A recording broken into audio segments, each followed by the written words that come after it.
अब जहाँ तक आप जिस व्यक्ति का नाम ले रहे हैं वो 3 में है ना 13 में, सोशल मीडिया द्वारा बनाया हुआ नेता है, वो तो अपनी जमानत भी नहीं बचा पाएगा। आप देखिएगा उसकी जमानत भी नहीं बचेगी।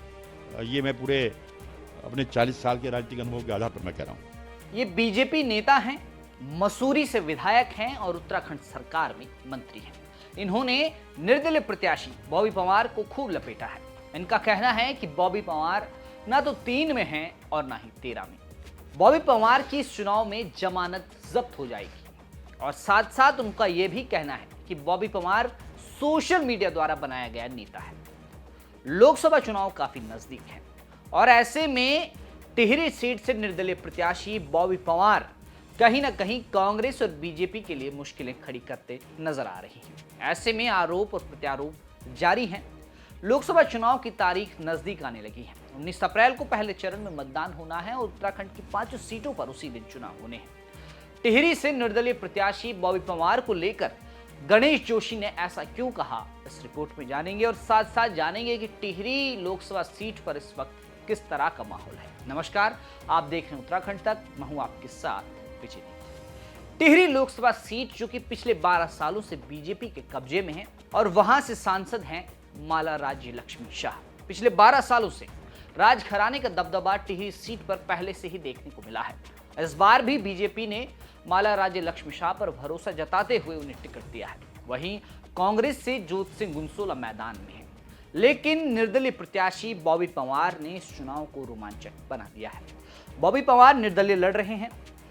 बॉबी पंवार के साथ जो जन समर्थन उमड़ रहा है उसे देखकर कहीं नहीं कहा जा सकता कि यह चुनाव एक तरफा होने वाला है, या यह भी नहीं कहा जा सकता कि कांग्रेस से बीजेपी इस सीट को आसानी से जीत जाएगी। कहीं ना कहीं बॉबी पंवार ने दोनों पार्टियों के लिए मुश्किलें खड़ी की हुई हैं। वहीं इस बीच बीजेपी नेता और उत्तराखंड सरकार के मंत्री गणेश जोशी का एक बड़ा बयान आया है, जिसमें उन्होंने कहा है कि बॉबी पंवार ना तो 3 में हैं और ना ही 13 में। वो सोशल मीडिया द्वारा बनाए गए नेता हैं और उनकी इस चुनाव में जमानत भी जब्त हो जाएगी। एक बार वो बयान सुनते हैं। नया कैंडिडेट सामने आया है आपके बॉबी पंवार, और आप जब क्षेत्रों में जब दौरा कर रहे थे तो आपको रोष का भी सामना करना पड़ा। आपने लोगों को समझाने की भी कोशिश करी कि पहले ये मुद्दा क्यों नहीं उठाया, आज क्यों उठा रहे हो चुनाव के समय में।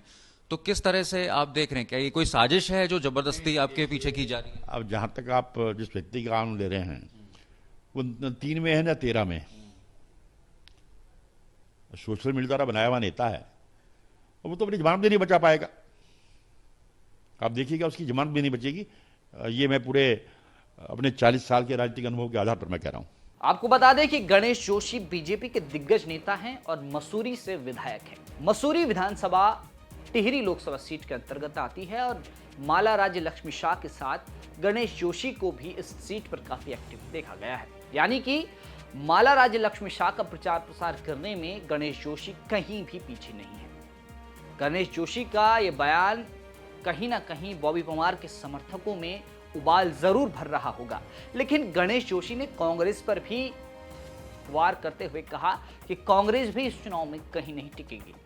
लेकिन चुनाव परिणाम तो 4 जून को आने हैं। ऐसे में कांग्रेस, बीजेपी और बॉबी पंवार इस चुनाव को लड़ने में जी जान लगा रहे हैं, जन समर्थन की मांग कर रहे हैं, जनता के बीच हैं।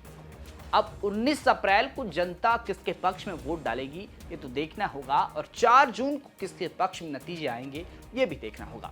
लेकिन इस बयान के बाद से कहीं ना कहीं सियासी गलियारे में हलचल बढ़ गई है और बॉबी पंवार पर दिए गए इस बयान का क्या मतलब निकल कर आता है ये भी देखना होगा। आपको बता दें कि बॉबी पंवार लगातार जनता के बीच रहे, युवाओं की आवाज को बुलंद करने का उन्होंने काम किया और अब वो चुनावी मैदान में है।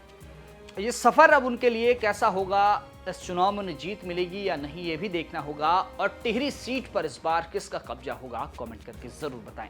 लोकसभा चुनाव की तमाम खबरों को जानने के लिए देखते रहिए उत्तराखंड तक।